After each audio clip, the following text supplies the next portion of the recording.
Você vai ouvir agora o podcast do Super Review Time, a sua hora de rever o que não viu. Acesse superreviewtime.blogspot.com.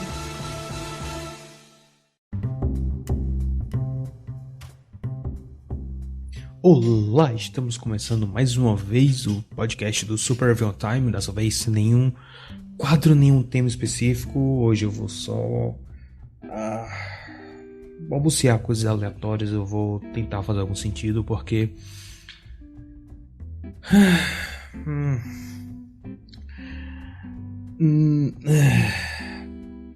eu tô tão cansado, cara. Eu passei 2 semanas enrolando pra fazer esse podcast, porque na real ia ser um vídeo. Eu tô aqui com as anotações. As anotações são pra fazer um vídeo, né? Eu fiz as anotações vagas, eu ia depois dar uma polida, eu coloquei marcação de tempo. Mas aí eu pensei, é muito trabalho, é muito esforço pra esse filme. Esse filme não merece tanto esforço, esse filme não merece esse nível de trabalho. Então eu resolvi fazer o podcast, que é mais fácil e mais simples, né? Eu tenho só que gravar e polir o áudio e jogar. Quase ninguém ouve o podcast, mas não é o mesmo público que vai ver os vídeos, mas cara, eu não ligo, eu realmente não ligo, né? Esse filme me quebrou de certa forma. Assim, tem 3 filmes que eu assisti na minha vida que me deixaram fisicamente machucado. Isso não é piada. O primeiro filme foi o filme do Zé Colmeia. É aquele live action. E eu assisti aquele filme. Inclusive eu ia fazer uma resenha dele, mas eu desisti quando eu assisti. Isso tem uns 5, 6 anos, pelo menos. Eu tirei print e tal, mas eu não consegui, cara. Eu não tive a coragem. Algum dia talvez eu tenha, mas hoje não. Eu assisti esse filme na época e eu fiquei com dor de cabeça depois. Eu passei quase uma semana com dor de cabeça. Do nada. Eu queria estar zoando, mas eu não tô.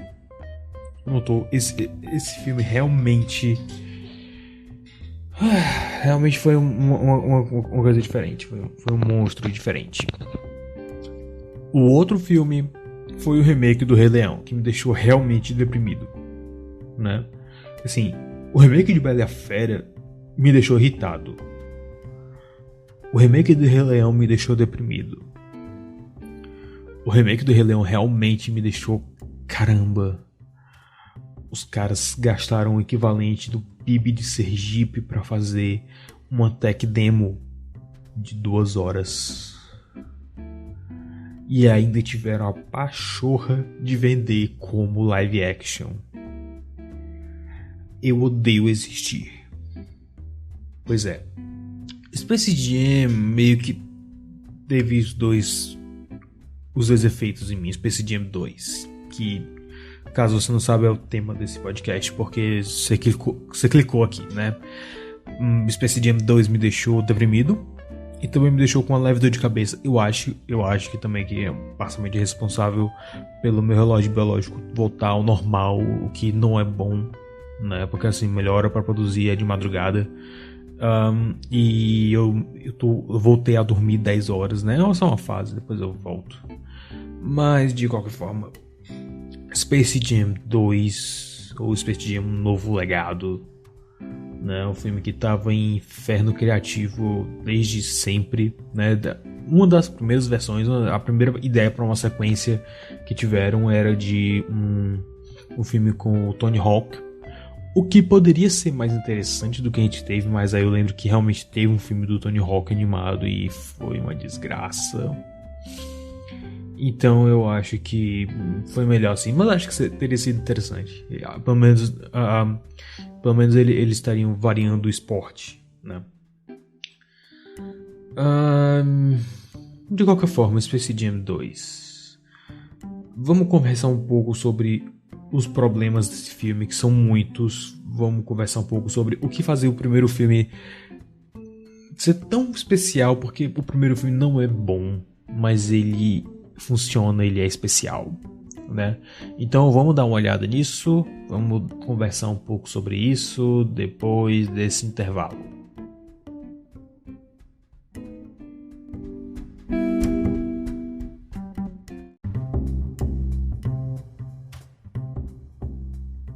O primeiro Space Jam era uma coisa muito, muito especial. Não era bom, mas assim, eu acabei de ver toda a trilogia dos Meus Amigos Dinossauros, certo? Eu resenhei os dois já pro blog, o terceiro tá pra sair, né? Já saiu pra você que é padrinho, né? Se você não é padrinho, você pode colaborar com uma quantia mensal e receber alguns mimos, receber a newsletter e ler os artigos assim que eu termino eles, né? Porque às vezes assim, eu faço um artigo, mas eu não pretendo postar tão cedo, né? Os artigos da retrospectiva Disney que eu deixo pra postar de uma vez só. Quando eu termino um artigo, eu digo, ok, eu acho que tá bom pra postar, né? Eu faço a revisão, boto imagem e aí eu posto no Padrim, né? E quem colabora já pode ler. Enfim, eu vi a trilogia dos Meus Amigos Dinossauros, né? Prehysteria. E uma coisa que eu percebi nesses filmes é que eles não são filmes bons, né? Eles são filmes ruins, muito ruins mesmo. Mas eles têm uma coisa especial, uma coisa diferente. Eles dão para as crianças exatamente aquilo que elas querem ver. São dinossauros em miniatura sendo engraçados e perambulando por aí com humanos. Exatamente o que as crianças gostariam de ver. E eles dão isso. Claro, eles colocam um monte de personagem desnecessário e drama humano que vai do nada a lugar nenhum, mas ainda assim a premissa básica foi concluída. Space Jam segue um pouco isso também. Ele não é um filme bom. Não, de jeito nenhum. Mas ele é divertido de assistir e ele tem um ritmo, né? E agora sim, se você sabe um pouco, se você estudou um pouco sobre narrativa e métodos narrativos e etc., se você fez qualquer curso básico de narrativa, você conhece a jornada do herói, né? Jornada do herói, que é aquele molde básico baseado no Homem das Mil Faces, etc., que foi usado em Star Wars Episódio 4, né? Que é narrativa one-on-one, né? O básico. É um modelo muito efetivo. Ela começa com o protagonista, né? O chamado herói, que está no seu mundo comum. Aí ele tem a chamada aventura, ele recusa o chamado e aí depois ele é forçado a entrar na aventura. Aí ele entra no mundo especial, onde ele vai encontrar aliados, vai encontrar inimigos, vai encontrar mentores, vai encontrar desafios. Vai ter um grande desafio, ele vai falhar, aí depois ele vai treinar, ele vai ficar mais forte, aí ele vai voltar pro desafio, ele vai vencer, vai ter outro desafio, vai ter o encontro com o Sombra, vai ter o clímax, e aí vai ter o retorno com o Elixir de volta pro mundo normal. Existem várias variações da jornada do herói, né? Nem tudo acontece exatamente dessa forma, de uma maneira pétrea, não é um mandamento sagrado. Você pode brincar e misturar um pouco, desde que você saiba o que você esteja fazendo. Space Jam, joga isso pela janela. Eu assistindo de novo o Space Jam 1, eu fiquei, ok, eu vou tentar analisar como um mais crítico e menos nostalgia. Vamos ver assim como ele conta essa história do Michael Jordan jogando basquete com perna longa. Vamos tratar seriamente essa premissa. Eu disse pra mim mesmo. E é muito complicado de você traçar uma jornada do herói clara aqui. Porque é como se tivesse duas jornadas do herói, do Michael e do Pernalonga, e eles se cruzam no meio do caminho. E Assim, é algo que é normal de acontecer quando você tem dois personagens muito próprios cujos caminhos se cruzam. Um exemplo muito claro disso é Bela e a Fera. Que cada personagem tem seu arco narrativo muito bem definido e os dois são o arco principal do filme. Mas assim, quando você faz um filme, você tem um arco que você foca mais. Por exemplo, em Bela e a Fera, a gente não vai ver o Fera até um bom pedaço do filme. A gente vai acompanhar mais a Bela. No caso de Space Jam, não. Ele fica nessa narrativa meio anacrônica, né? Nesse vai e vem. A gente vendo o Michael, aí corta pros alienígenas, aí corta pro Michael, aí corta pro Pernalonga, aí corta pro Michael, sabe? E o filme faz isso de uma forma que não é ruim. É isso que eu acho fantástico, assim, que você consegue acompanhar bem a história, né? Mas ela não se prende a nenhuma técnica narrativa muito comum no cinema. Especialmente, assim, filme para criança, né? Entre aspas, como eles lidam no meio. Esse tipo de filme, a Zelda tá dormindo ali no fundo, não sei se vai dar pra ver ela roncando. Esse tipo de filme, normalmente eles fazem um negócio muito engessado. Eles eles ficam, ok, crianças são imbecis, vamos fazer a história mais rápida e direta possível, sabe? Dependendo de quem esteja fazendo, né? Dependendo do estúdio, dependendo do diretor, dependendo da época. Os filmes da Disney nos anos 90 não faziam isso de forma nenhuma. E Space Jam meio que fez isso. Space Jam é meio que, ok, vamos fazer um filme pra criança mesmo, porque, né, mas assim, não vamos entediar os adultos que tiverem na plateia, né, porque são os Looney Tunes, todo mundo gosta dos Looney Tunes. E funciona de uma forma muito bizarra, mas funciona. Eu tô frisando muito isso porque é um negócio assim que eu fiquei besta quando eu revi agora há pouco. Eu fiquei, caramba, eles não seguem nenhum método conhecido, nenhuma fluidez narrativa familiar, mas funciona. Isso eu tô tratando de filmes pra família, né? Nesse gênero. Deve ter muito filme experimental, muito filme que se diz artístico e nobre, sabe? Eu não ligo, eu não me importo, vão pro inferno. Eu tô falando desse nicho, desse gênero. Em filme familiar, isso não acontece. Mas eu acho que funciona muito porque a gente já conhece o Michael Jordan, conhece o Pernalonga. E o que vai acontecer aqui durante o filme não é nada muito complexo, né? Michael Jordan se cansa de ser jogador de basquete e vai jogar beisebol. Ok, a gente vai ver como isso vai desenrolar na vida dele. Alienígenas invadem o mundo dos Looney Tunes porque o chefe deles quer os Looney Tunes como atração do seu parque temático. É muito simples. E eu quero só deixar isso... soltar aqui, né? Porque eu tenho a teoria de que esse filme se passa no mesmo universo de Roger Rabbit. Eu sei, é outro estúdio, né? Foi a Touchstone / Disney, mas me escuta. Roger Rabbit saiu em 89, 88, coisa assim. Esse filme saiu em 96. A essa altura, a Disney já tinha feito eu acho que a Disney já tinha feito uma land pra Toontown nos parques. E Toontown já tava meio que sendo tipo a cidade dos desenhos, né? A House of Mouse se passa em Toontown, por exemplo. E eu tenho a impressão, alguma coisa assim, a minha teoria é que os Looney Tunes foram expulsos de Toontown, o que explica eles estarem vivendo no subsolo. Assim, no centro da Terra, sabe?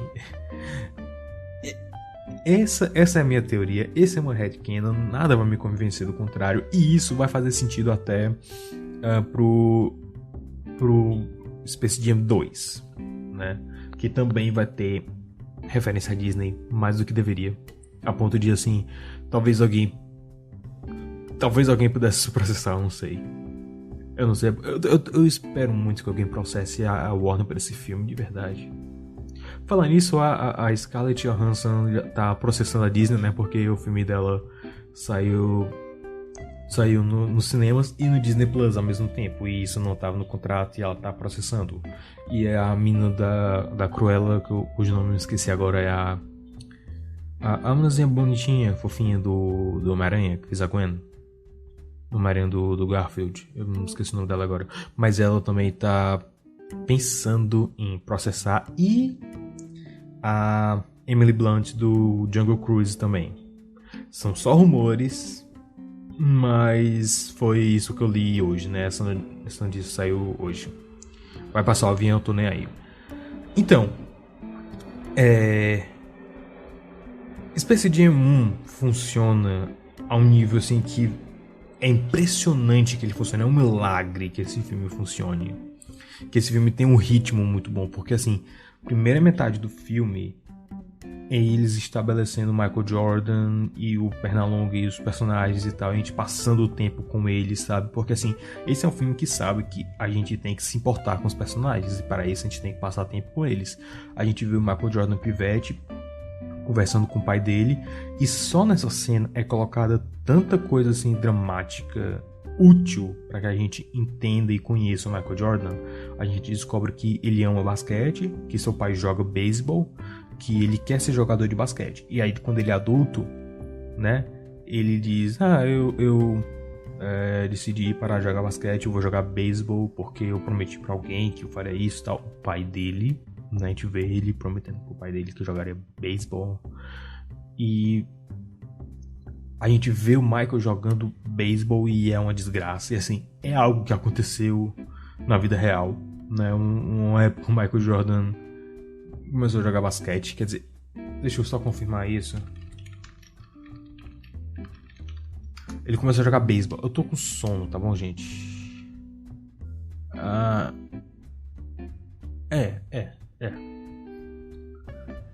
Ele jogou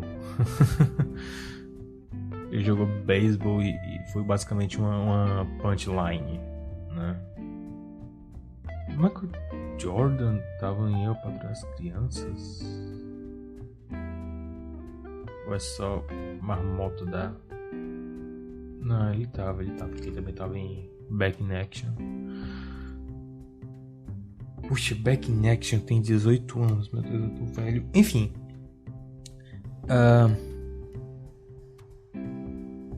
Sim, Michael Jordan jogando beisebol, né? É algo que aconteceu na vida real e eles trouxeram pro filme.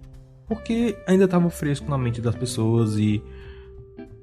sei lá, era engraçado ver o Michael Jordan zoar ele mesmo e sua própria história nesse sentido, né? Sinal de que assim, ele tava tranquilo com o que aconteceu. Ele tentou um negócio, não deu certo, voltou atrás, ok. E assim, seria um bom ponto dramático pro próprio filme, né? Que os Looney Tunes precisam do maior jogador de basquete vivo e ele diz que abandonou o basquete, né? Então é um plot interessante demais e que funciona demais nesse filme a ponto deles realmente usarem. O filme funciona muito bem, ele tem um senso de ritmo muito bom. Você realmente passa tempo com eles, você conhece os personagens secundários também. É muito bom, é muito bom. E assim, ele não se sente lento, né? Em alguns momentos talvez, mas assim, ele sempre acaba, não passa muito tempo, né? Com a lentidão, sempre corta logo para alguma coisa interessante ou alguma coisa importante pro filme. Beber um pouco d'água antes de eu continuar.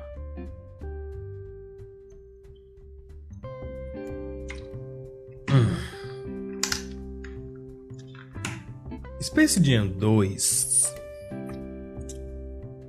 ele tenta fazer exatamente o que Space Jam fez, só que ele fracassa em cada um dos elementos. É impressionante. Eu cronometrei, não com precisão, mas só no olhômetro, assim.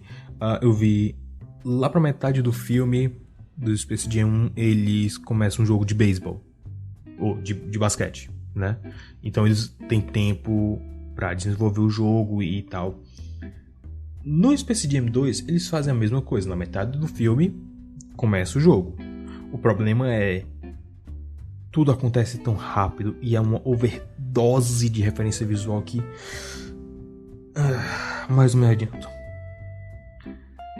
Space Jam 2 trata sobre LeBron James, que a gente começa vendo quando pivete, treinando basquete, e ele é ruim. Mas ele não é ruim porque ele é ruim, ele só não é focado, porque ele prefere jogar o jogo do Pernalonga para Game Boy. E, sei lá, insira piada com um Angry Video Game Nerd aqui. Pois é. Eu não sei fazer a voz do Pernalonga, desculpa. E é meio estranho porque assim, a forma como eles colocam jogos digitais como uma perda de tempo e basquete como algo sagrado é meio bizarra. Porque tipo, o tom que eles usam, né? Porque assim, o LeBron James, a gente vê uns flashbacks dele crescendo e jogando, virando astro, e me lembrando que existiu uma série de comerciais com o LeBron James fazendo vários papéis, e depois fizeram uma série animada baseada nesses comerciais, que era o The LeBrons, e de alguma forma The LeBrons não eram um monte de clones do LeBron James vivendo no Rio de Janeiro. Eu não sei porquê. Seria um trocadilho muito bom pra deixar passar, mas enfim. E aí a gente vê o filho do LeBron querendo fazer jogos. O moleque tem tipo 13 anos e já desenvolve jogos eletrônicos. O moleque tem 13 anos e já sabe programar. Sabe, isso é impressionante, mas o LeBron fica: não, você não pode se distrair de um jogo de verdade. Eu fico: ok, então o que você está dizendo é: você não pode deixar essa distração te distrair da outra distração. É isso? Tipo, ok, você é jogador de basquete profissional. Esse é o seu trabalho. Ele mesmo diz no filme, né? Aqui dentro dessa quadra é trabalho. Mas ele é um moleque. Ele tá fazendo algo que gosta, que pode virar seu trabalho dele. Sabe? É um argumento imbecil. É uma colocação estúpida. Mesmo pra um filme chamado Space Jam, que é uma sequência do filme do Michael Jordan jogando basquete com perna longa. E aí o que acontece? Tem um algoritmo na Warner, que é interpretado pelo... Cadê o nome desse troço? É interpretado pelo Máquina de Guerra, o segundo Máquina de Guerra, porque trocaram o ator. É o Danny Glover, não, é o... Cara, eu não lembro o nome dele. Eu sei, vocês já estão dizendo aí o nome dele, mas eu não lembro. Começava com D. Cara, que raiva. É engraçado que eu não tô assim com sono, mas é como se meu cérebro já estivesse dormindo.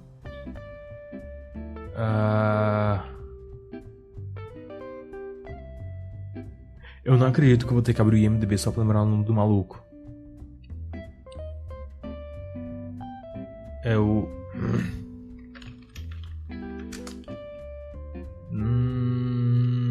Don Cheadle. Enfim, o algoritmo da Warner, né, interpretado pelo Don Cheadle.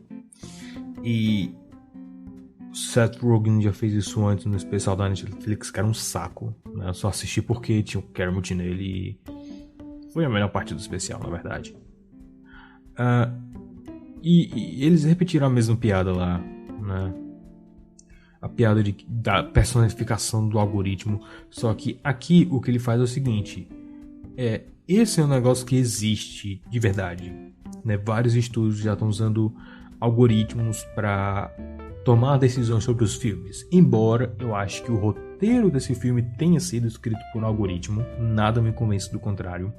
Mas, por exemplo, eles veem... eles pegam um ator, né? Eles veem o histórico desse ator, veem qual a probabilidade dele dar certo em algum filme, né? Baseado em outros filmes recentes dele, etc, blá blá blá, quanto foi a bilheteria. Existem algoritmos que já fazem isso, que é basicamente uma catalogação de dados, né? Uma reunião de dados disponíveis. É algo que já era feito antes, mas era feito à mão, coisa que durava 2, 3 dias, agora dura segundos. O que é um problema, porque tem menos daquela coisa de espontaneidade, né? Por exemplo, vocês lembram da Violeta Pera, dos Incríveis, né? Vocês sabem que a Violeta, a dubladora da Violeta e do Flecha, eles não são atores profissionais. O Flecha eu acho que ele era ator mirim quando ele era moleque, mas hoje ele é cantor de rock, tem uma banda. Mas a Violeta, ela nunca foi uma atriz profissional. Ela é radialista. O Brad Bird ouviu ela no rádio e disse: essa é a voz que eu quero pra Violeta. Esse é exatamente o timbre de voz, esse é o tipo de voz sarcástico que eu quero que a Violeta tenha. Aí eles pegaram os trechos dela na rádio, animaram, mandaram pra ela e ela aceitou. E, assim, é uma boa interpretação, né? Ela não tá interpretando profissionalmente, mas funciona na personagem. O carisma dela natural funciona na personagem, encaixa na personalidade da Violeta. Entende? Se eles tivessem usado o algoritmo, eles iam ter botado uma, sei lá, Zendaya. Aí a Zendaya dubla Lula aqui. E funciona. Eu não percebi que era a Zendaya, né? Mas assim, porque a Zendaya é uma atriz, né? É uma atriz boa, assim, a gente consegue ver a Lola, ouvir a voz da Zendaya e pensar, ok, é a Lola. Tipo qual é o nome daquela menina sem graça que fez a Judy? Não a americana, a brasileira. Eu esqueci o nome dela, fazia Porta dos Fundos, a coisa assim. Ela... Você vê assim a diferença dela dublando e do Fábio Porchat dublando o Olaf, né? Ela dublando a Judy, eu não me tocava que era ela. O Fábio Porchat dublando o Olaf me dá vontade de enfiar uma faca no meu ouvido. Então, tem isso. Enfim, esse algoritmo, né, ele cria um pitch de um filme com o LeBron James. E é a coisa mais imbecil do mundo que, de novo, eu creio piamente que era o pitch para esse filme, porque mostra o LeBron como vários personagens da Warner. Mostra ele como o Senhor Frio, como Harry Potter, e como Neo, se não me engano. E é engraçado porque assim, seria só uma versão digitalizada dele, né? A ideia do algoritmo é escanear o LeBron e usar uma versão digital do LeBron para fazer os filmes.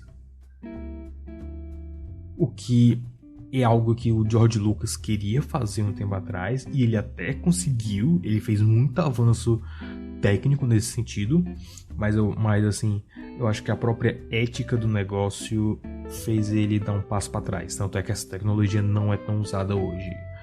Eu acho que foi usada só pro Dean Martin, né, no filme recente, porque assim, a ideia do George Lucas era de ressuscitar atores mortos, usar imagens, trechos de atores em outros filmes e restaurar e usar inteligência artificial para fazer novas cenas, né?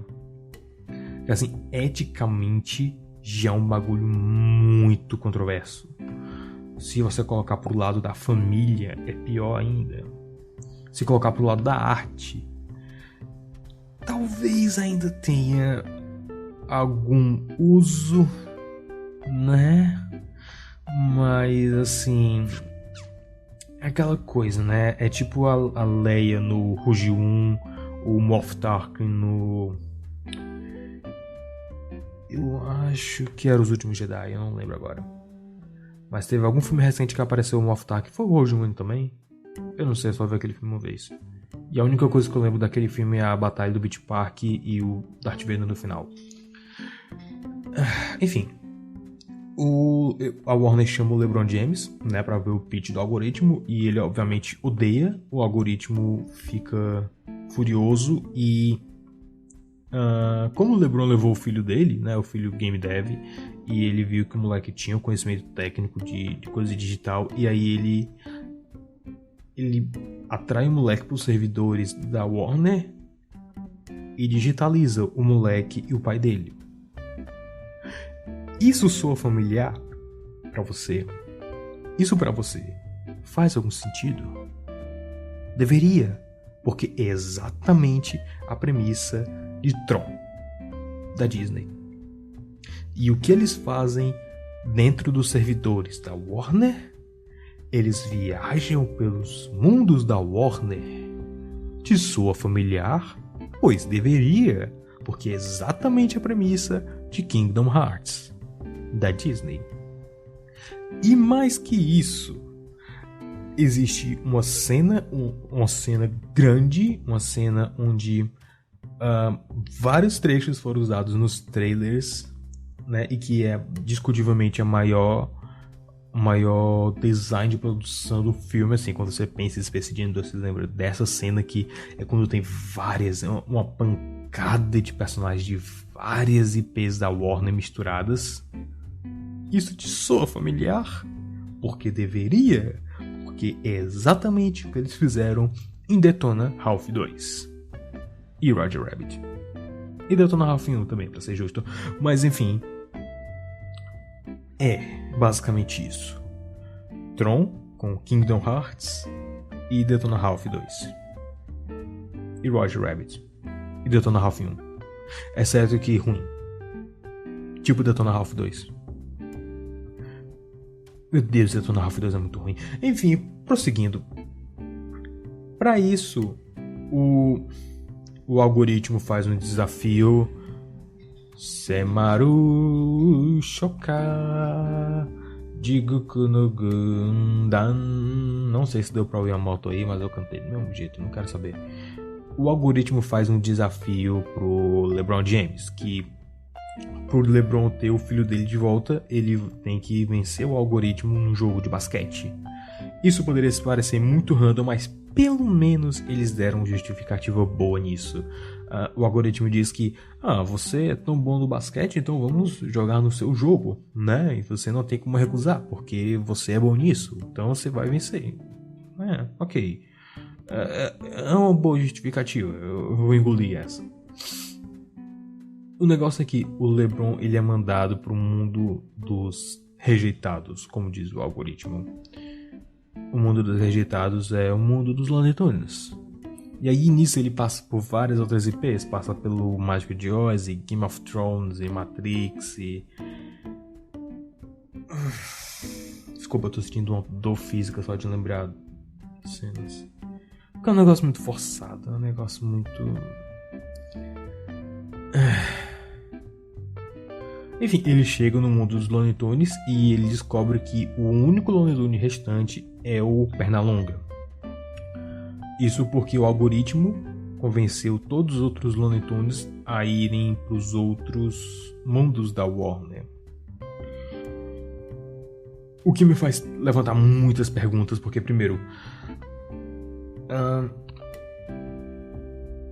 por que raios os Looney Tunes iriam abandonar o mundo Looney Tunes para ir para outros mundos da Warner? O algoritmo disse que seria muito mais divertido e tal, mas é um motivo bom? É um motivo válido? Eu não sei, cara. Eu não sei, é muito forçado para mim.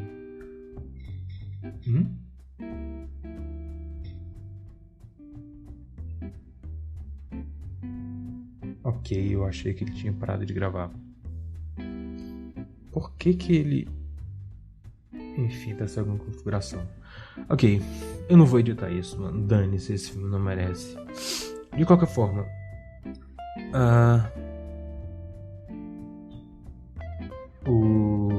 o algoritmo convenceu os outros Looney Tunes a irem pros outros mundos da Warner. Isso não faz o menor sentido. E aí, o Pernalonga é o único que fica, porque, sabe, ele é o principal, então ele tem que estar lá. E aí, tipo, tem uma cena meio Party of One de My Little Pony, né? Que o Pernalonga dá uma de pincamina e cria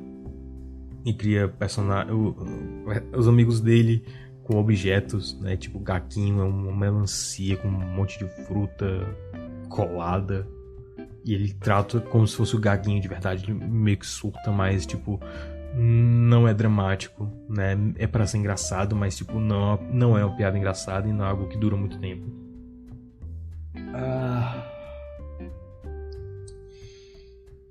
E aí o LeBron conta toda a história pra ele. Pernalonga olha pro público e diz: onde já ouviu essa história antes? A gente fica, vai se lascar. Tipo, eles não se esforçam de fazer esse tipo de coisa de uma forma engraçada. É uma coisa dolorosa. É uma coisa muito óbvia. É uma piada óbvia que você sabe que eles vão fazer, porque, tipo, é muito tongue-in-cheek, é muito óbvio. E eles não tem como te pegar de surpresa pra fazer uma piada engraçada com isso, com essa punchline. Enfim. E aí eles roubam a nave do Martin, o Marvin, sei lá o nome daquele troço, o do Marciano, né? Pra ir viajar por outros mundos da Warner, buscando os amigos deles. E é aqui que o filme começa a mostrar a sua pior face. Eu disse a pior face, não a pior alface. Ok, minha dicção é ruim, mas não força.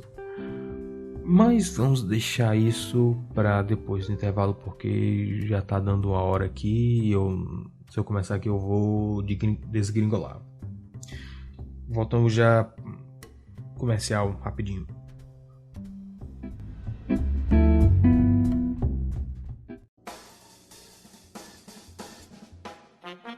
Você está ouvindo o podcast do Super Review Time. Acesse superreviewtime.blogspot.com.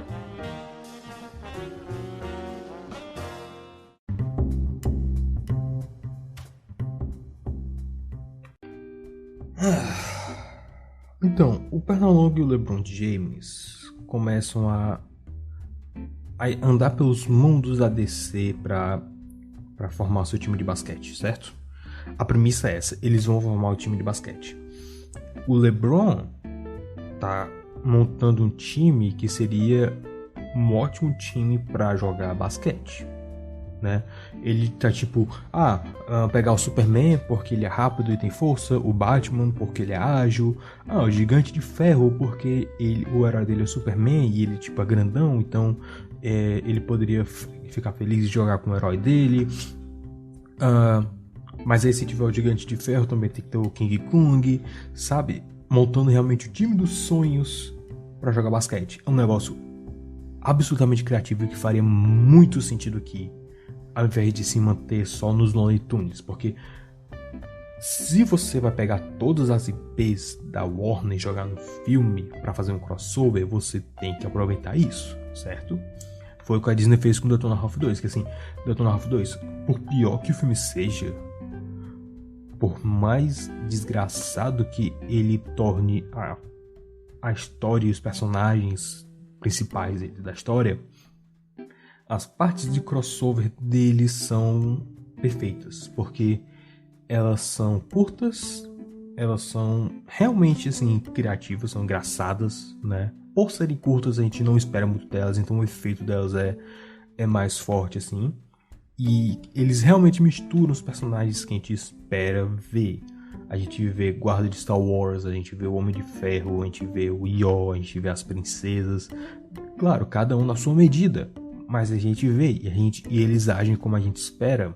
né? Cada personagem tá ali pra, na falta de um termo melhor, eles estão jogando com as suas melhores forças, né? O Yol tá fazendo algum comentário depressivo, o Homem de Ferro tá só passando, os troopers de Star Wars estão perseguindo a Vanellope, as princesas estão charlando no hotel, né, no quarto delas, o Zangado tá brigando com alguém, sabe, esse tipo de coisa. Aqui a gente poderia ter um pouco dos Looney Tunes, mas também poderia ter um pouco dos outros personagens interagindo. Ao invés disso, sabe o que a gente tem? Eles colocam os personagens no meio dos filmes.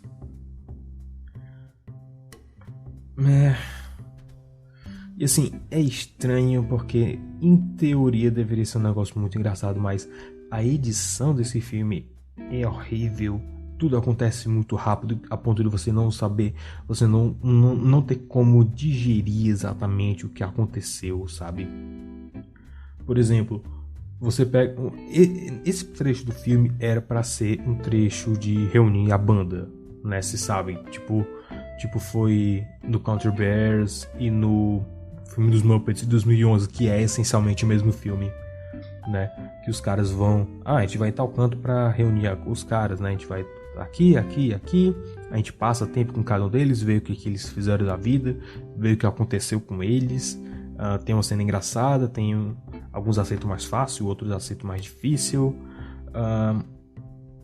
mas tá lá, a gente vê a personalidade deles, a gente passa um tempo com eles. Aqui eu acho que nenhuma das cenas, tem mais de 30 segundos. Exceto da Lola, porque... Go Power, I guess. Tipo... eles usam cenas de Austin Powers assim. A edição do vídeo é uma pancada. É um murro que tu leva, sabe? Que é tipo eles... ok, vamos atrás do pessoal. Aí pá! Austin Powers na sua cara. Você fica... hã? Quê? Aí tem uma cena da Austin Powers que você... ok? Aí aparece o Hortelino. Hortelino. Aí ele fala com Frajola, você fica... que? Hã? Aí ele pá, corta pra Casablanca, você fica... E aí, tipo... eu acho que a única piada que fez sentido nesse filme, em termos de roteiro, que é a menina do Casablanca diz... toca, Sam. E aí... é o Yosemite Sam que tá tocando, né? É a frase você fica... ok, faz sentido, porque o nome dos dois é Sam, mas... Eu me senti meio ofendido de terem usado Casablanca nesse filme, dessa forma. Eu acho que se eles tivessem usado o Mágico de Oz, eu teria me sentido muito mais ofendido, mas... enfim. Por falar nisso, eles cortaram a cena do Pepe Le Pew, né? Com a atriz brasileira. E é engraçado porque, assim, eles cortaram porque o personagem não representa um comportamento saudável para a sociedade, segundo a Warner e os Iluminados. O que é engraçado porque a cena condenava a atitude do Pepe Le Pew. Ou seja, a Warner aprova o assédio. Essa é a mensagem que eu tiro dessa controvérsia. Então, a única cena que é totalmente nova, assim, nesse sentido, eles não profanaram nenhum filme clássico pra botar um personagem no meio, foi a da Lola Bunny, porque a Lola tá treinando pra ser uma amazona. E assim, tem uma ou outra piada engraçada, né? Que assim, o Pernalonga tentando convencer a Lola a voltar a jogar basquete com uma estrela do esporte. Aí ela diz, eu já fiz isso. Sabe? É ligeiramente engraçado, mas a essa altura o filme já me perdeu. Eu gosto do efeito de quadrinho nesse trecho, porque assim, teria sido muito fácil eles simplesmente terem tacado a Lola em cenas aleatórias do filme da Mulher Maravilha, né? Essa cena toda se passa dentro de um gibi da Mulher Maravilha. E é de um gibi, não é de um desenho, não é de um filme, não, é um gibi. Toda a estética é de gibi, o enquadramento tem aquelas sarjetas de quadrinhos, a colorização é diferente, tem aquelas retículas de cor, né? Tem os efeitos sonoros, as onomatopeias. A única coisa que eu estranhei é eles terem usado a música da Mulher Maravilha do filme, ao invés de ter usado música pelo menos dos desenhos, ou um remix da música da Mulher Maravilha, sabe? Algo que soe mais quadrinhesco. Eu não sei como faria isso, mas não é minha decisão de fazer isso, assim.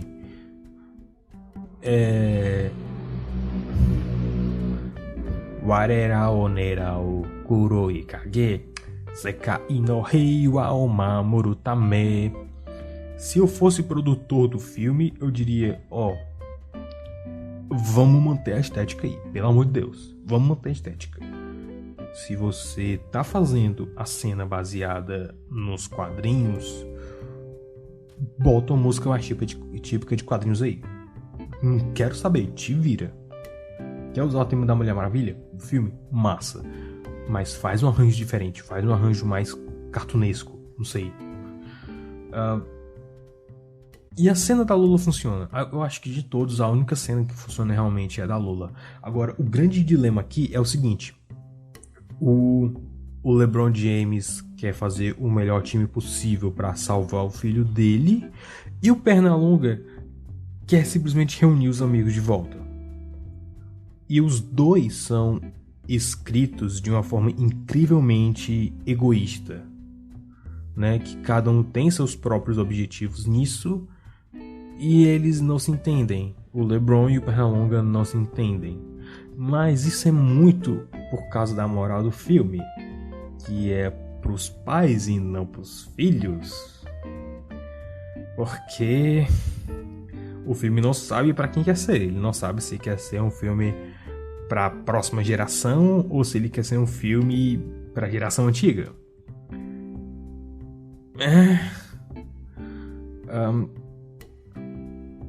Ok, whatever. O grande moral do filme é que o LeBron não dá liberdade pro filho dele fazer o que ele gosta, para seguir a carreira que ele quer e não necessariamente a carreira do pai dele. E aí ele não deixa os Looney Tunes jogarem da forma deles, porque o LeBron teme que não vai funcionar, porque eles são muito caóticos. E aí a grande moral do filme é basicamente essa. E assim, eu não consigo gostar do LeBron James aqui. Eu não consigo. Ele, em nenhum momento, ele é gostável, ele é simpático, ele é interessante. O filho dele também não é interessante. Ele passa mal para tempo com o algoritmo. E são cenas chatas, são cenas monótonas. São cenas assim que a gente vê o vilão seduzindo o mais novo, né? Como é típico em Hollywood, mas não exatamente desse jeito, porque Hollywood ainda quer fingir que é o bastião da moral e dos bons costumes. Mas é tipo de coisa que a gente já viu antes. É o Palpatine e Anakin, só que sem graça, né? Porque pelo menos o Palpatine tinha aquela coisa da voz contando a história de Darth Plagueis, sábio.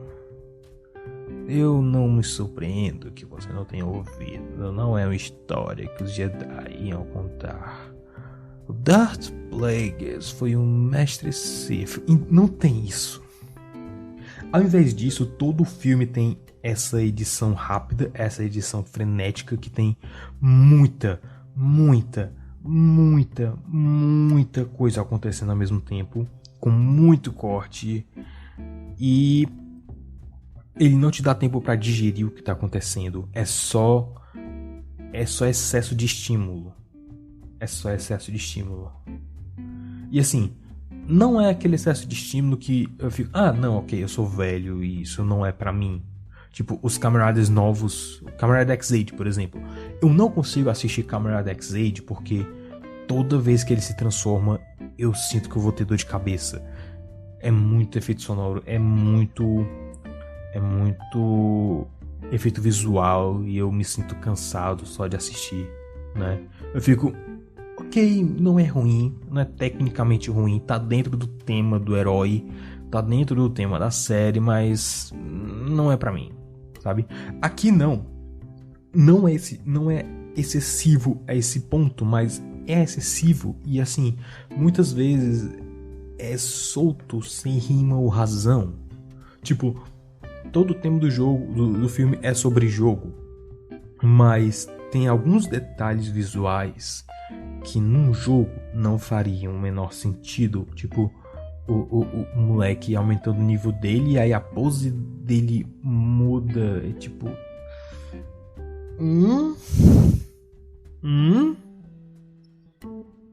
Tipo, no papel eu sei que faz sentido ele mudar a pose pra alguma coisa mais heróica, quanto mais o nível muda, mas a forma que o filme mostra isso é meio estranha, meio deslocada. E não só isso, mas tem alguns momentos que a própria fotografia não te deixa ver exatamente o que tá acontecendo, o que devia ser o foco.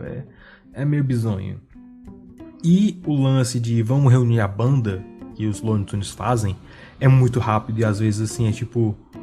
É muito por acaso. Aparece o Rick e Morty no meio, cara. Eu tinha esquecido disso.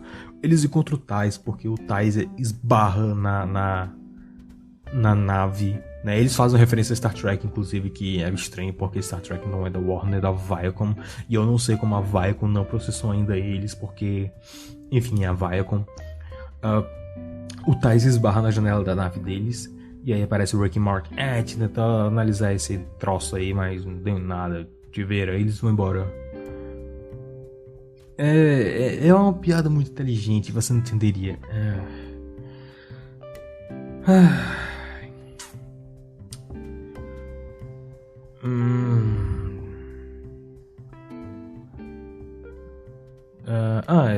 Tem uma referência ao Chungus também.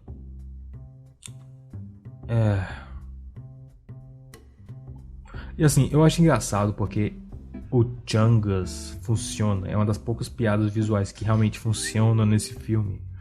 Porque assim, no curta original, o Pernalonga fica gordo quando ele imita o Elmer Fudd, né, o Hortelino. Ele vai imitar o Hortelino aí, que na época era gordo, né, ele fica gordo também, que é o que a gente conhece como Big Chungus. Aqui ele faz exatamente a mesma coisa, só que ele tá imitando o Hortelino. Então é o tipo de referência assim, que funciona tanto pro millennial e pro zoomer imbecil que nunca viu o curto original, como pros nerds abilolados que nem eu que viram o curto original, né, e que sabem a história. Então agrada os dois tipos de autistas. E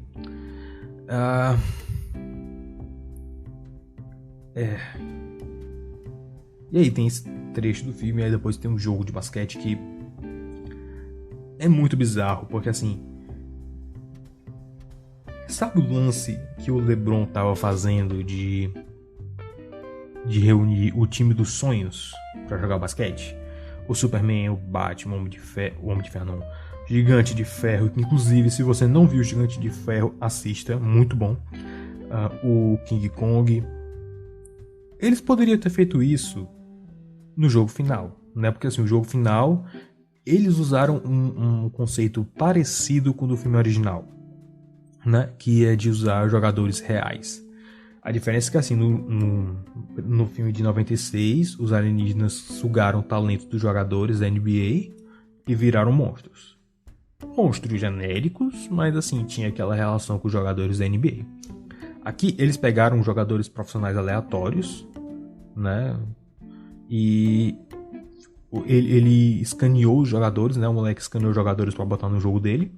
E aí o algoritmo pegou eles e fundiu com animais e um elemento que é o da água e fogo. Eu não sei se isso tem alguma coisa a ver com os jogadores em si. Tipo, se o cara tem o apelido de ser quente e frio ao mesmo tempo, eu não sei. Eu não sei, cara, não acompanho basquete. Mas se for isso, funciona, mas eu acho que a ideia poderia ter sido muito melhor. Por que não fundir os jogadores com personagens da Warner? Você pega um jogador, transforma ele no Superman.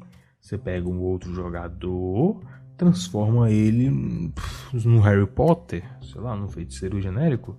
Você pega o jogador de basquete, porque tem que ter jogador de basquete, porque Girl Power, porque tem que, sabe, tem que ter a cota mínima pra Hollywood aceitar e colocar no Oscar, eu não sei.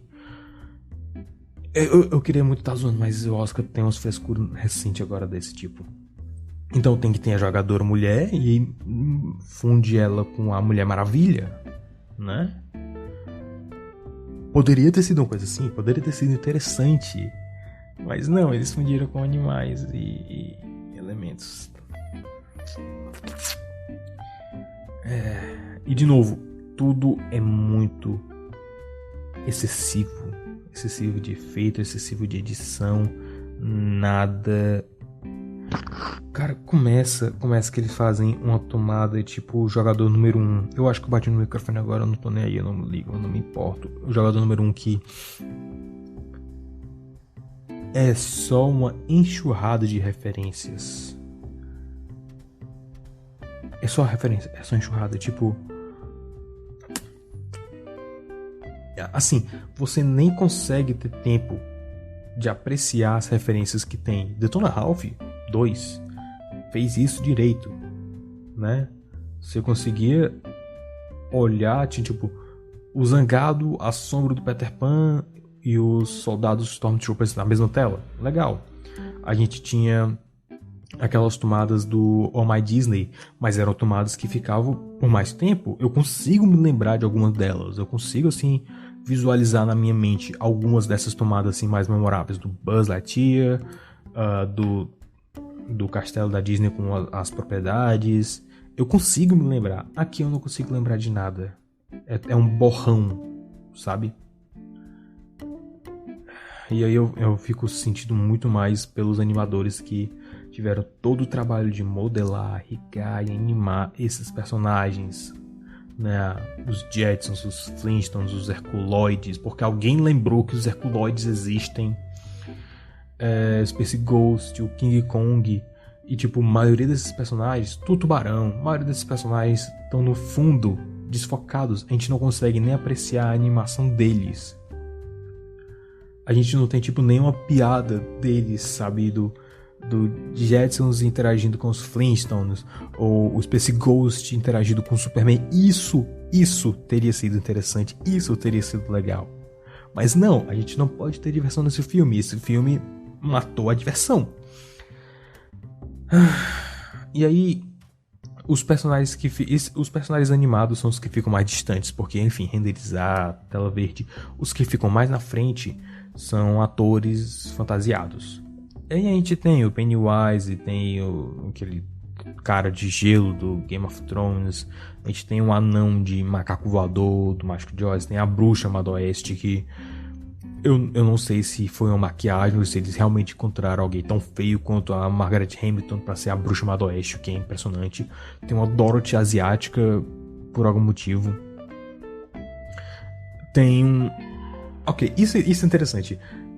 Os vilões do Batman estão lá, mas eles são legalmente distintos, sabe? Tipo, tem o Pinguim, né, do filme live action, né, do Tim Burton. Você sabe que é o Pinguim, mas o rosto não é do Danny DeVito. Você tem o Senhor Gelo. Você olha pra ele, você sabe que é o Senhor Gelo, mas o rosto não é do Arnold Schwarzenegger. Você vê o Coringa, mas não é o Coringa do aquele Coringa de bigode do César Romero. Não é o Coringa com o rosto do César Romero. De fato, é o Coringa do César Romero com cabelão. O que é muito estranho. Então, os caras nem pra pagar o direito autoral do rosto dos caras, eles quiseram, sabe? Talvez eles nem tivessem ido atrás. Eu tô mexendo no negócio aqui do celular pra... Minha mente fica muito ociosa se eu não ficar fazendo alguma coisa. E é isso. É basicamente isso o filme. Assim, os modelos 3D dos personagens estão absolutamente amaldiçoados, né? Eles são muito bizarros de ver. Muito bizarros. Especialmente os personagens que não têm pelos ou penas. Ou que, assim, você não percebe as penas. Tipo o Gaguinho, o Hortelino, o Piu Piu. Eles estão muito bizarros. Os únicos que funcionam é o Patolino e o Frajola, mas basicamente porque o Patolino e o Frajola têm designs fantásticos. São designs muito minimalistas, são designs muito notáveis e eles são todo pretos. Então eu acho que é o tipo de cor que fica melhor na animação, sabe? Fica melhor cartunesco. O contraste deles também, o preto com laranja e o preto com branco e vermelho, né? É um design bonito, são cores bonitas. E eu ia fazer uma piada, tipo, quando eles ficam 3D, eles ficam meio bizarros, incluindo o LeBron James, mas aí o Don Cheadle tem uma hora que ele vira um personagem 3D e é incrivelmente bizonho. É muito bizonho, meu Deus. É muito Uncanny Valley. Eu nem consigo fazer uma piada decente, cara. Na moral. E assim, o maior problema do filme é tanto esse excesso de P, né? Esse subgênero de filmes recentes que a gente apelidou de orgia de propriedades intelectuais. Porque nada faz sentido, é só um acúmulo visual de referências pros canais vulgo nerds ficarem apontando as referências, fazendo vídeo de 20 minutos, surtando, apontando e fazendo cara de soja. Não, nerdinho da tapioca, ninguém se importa que você goste de herculoides. Vai se lascar. Ninguém quer saber. O que é engraçado porque eu acabei de lembrar que os herculoides existiram por causa desse filme, mas... Enfim, eu divago, eu tô tão... Sim, tem uma piada engraçada nesse filme. Uma piada que eu assistindo com meus amigos, ele pausou e... Uou, ok, agora sim, o que eles vão fazer? Foi um momento assim que a gente deu um estalo e acordou, né? Que é quando aparece o Michael Jordan. Eu vou estragar a piada, não é Michael Jordan, é o Michael B. Jordan, o cara que fez aquele filme ruim do Quarteto Fantástico e aquele filme ruim do Pantera Negra. Eu estraguei a piada, agora você não tem um motivo pra ver esse filme. De nada.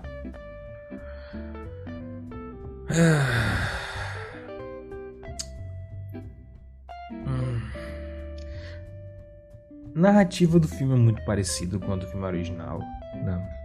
Como eu já mencionei, até o lance deles perderem o primeiro tempo e virarem o jogo no segundo tempo com mais piadas lunáticas, pra falta do melhor termo. E tem umas ideias engraçadas, mas é um momento que chega tarde demais no filme, que já me perdeu, e ele atira pra todos os lados e erra todos os tiros, como se fosse um anti-Hamilton. Eu fiz essa piada. Eu não me importo. Eu não ligo. Eu não ligo. E assim, o lance do excesso de referências.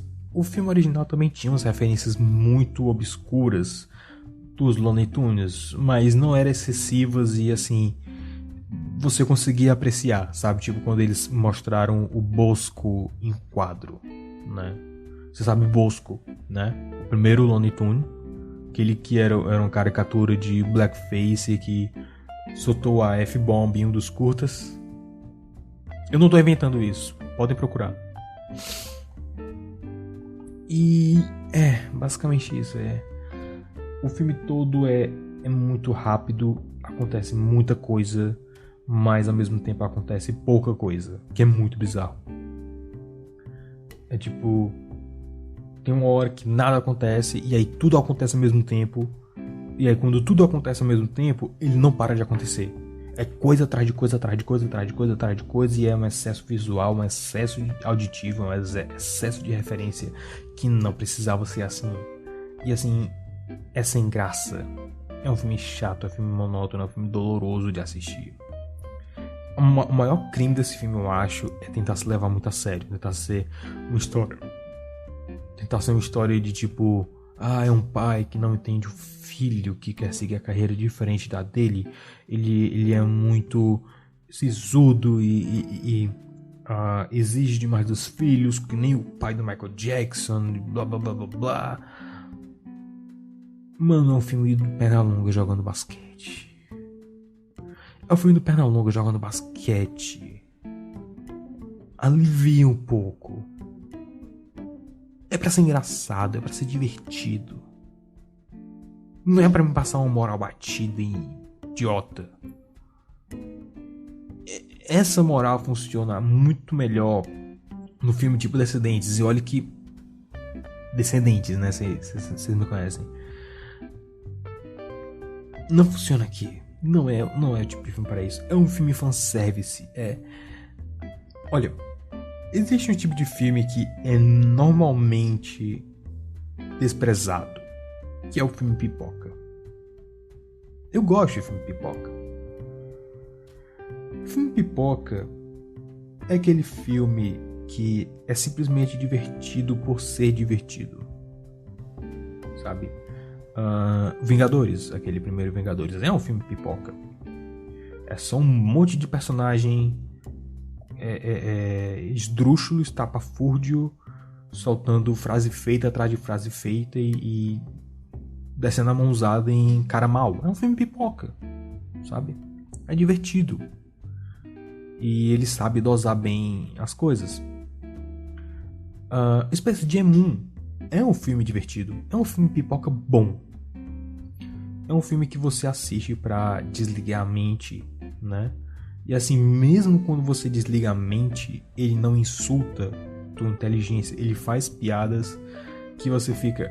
Oh! Oh! Sabe? Tipo o Patolino, aquela hora que... Eu não sei como ficou na dublagem, mas eu ouvi em inglês, né? Recentemente, aí o Patolino diz, aquela hora, que ele e Pernalonga estão voltando pra casa. Pro mundo dos Looney Tunes. Ele, e se a gente mudasse o nome do time pra Os Patos? E o Pernalonga, que tipo de empresa Mickey Mouse iria botar o nome de time de Os Patos? Aí ele, me processa, foi só uma sugestão. Aí você fica, o Mickey, sabe? Porque você se lembra que a Disney tinha um time que era os Patos de Anaheim, né? Os Super Patos, que depois virou o Pato de Anaheim. Eu fiz a retrospectiva deles no blog, enfim. E é o tipo de piada assim porque você ri, né? Porque é claramente o Pernalonga, a Warner cutucando a Disney, porque é isso que os Looney Tunes fazem, né? A Disney era música clássica e Looney Tunes era o jazz. E era isso que eles faziam, eles provocavam concorrência abertamente. A Disney muito dificilmente fazia isso. E aí você fica, sabe, você demora um pouco pra pensar. É imbecil, é idiota, mas é uma piada assim que você para pra pensar, é um pouco mais inteligente do que você esperava. Space Jam 2 não tem isso. Space Jam 2 mal tem espaço pra desenvolver o próprio filme, pra desenvolver a própria história. É um filme muito apressado, é um filme muito corrido e... Eu queria dizer que é um filme muito barato, mas assim, a animação 2D dele é fantástica. É provavelmente a melhor coisa desse filme, a animação 2D. E até isso me dá raiva, porque assim, embora ele tenha trazido nomes de peso, né, tipo acho que foi o Tony Bancroft, né, um dos Bancroft Brothers trabalhando nesse filme. e o Sandro Cleuso, que é um brasileiro, né, que trabalha na indústria há muitos anos, né, ele trabalhou em Tarzan e tal. Eles trabalharam nesse filme, mas uma par de animador ficou sem os créditos desse filme. Pois é.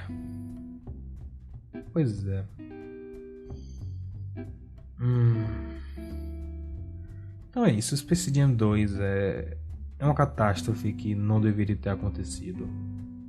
A gente poderia ter evitado isso.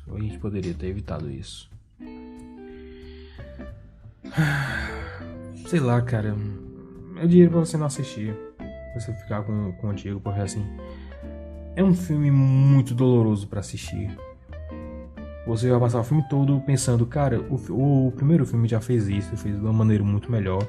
Ou, cara, isso simplesmente não tem graça. Ou, cara, isso vai datar tanto esse filme que você não tem noção. Tá dormindo, acho que é um sinal pra eu dormir também, que eu tô caindo aqui já.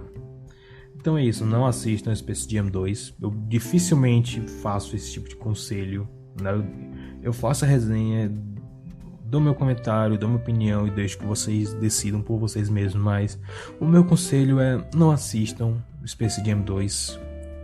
O tempo de vocês é mais precioso do que isso. Isso vindo do cara que teve que ver esse filme 2 vezes. Então é isso, eu sou Kapan Katsuragi, do Super Review on Time. Vou dormir, tchau.